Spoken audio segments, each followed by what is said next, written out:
المعدات ونروح البيت نتمرن انا وانت، ده لو برايفت. لكن لو مش برايفت هتطلع 200 اهلك.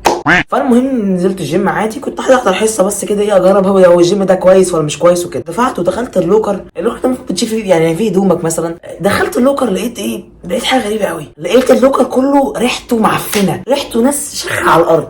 طيب ايه قرف ده يا عم؟ طب ما فيش حد ينظف حمام ده؟ لا، هو من زي ما فتحوا الجيم هو حد بينظفه. اللوكر ده ما بيدخلوش اي مدرب، في حمام المدربين والعملاء بس. لكن انت كحد راح يتمرن انت هتتفشخ لو رايح جيم ما معفن. فالمهم صحابي مكملين في الجيم ده وبيحبوه، فانا رايح اجرب. فالكوتش بقول له اعمل ايه؟ بيقول لي سخن 10 دقايق. سخنت 10 دقايق، في الدقيقه الخامسه كده ايه يعني انا عامل سرعه عاليه، فخلاص بقى يعني قلبي ايه بوم بوم بوم تمام. لقيته بيقول لي اقعد 20. انا استغربت بقى يعني ايه يعني انت بتقول ايه يا كابتن؟ يعني انت بتقول ايه يا كوتش؟ تمام. صحابي فتحوني وقالوا له ده عنده 30,000. انا عندي 30,000؟ اسمع بكره ربنا يا جماعه، اسمع بكره ربنا والله. راح عمال كده اكتفي العب 30 دقيقه، نص ساعه ليه؟ ليه نص ساعه ليه يعني؟ ده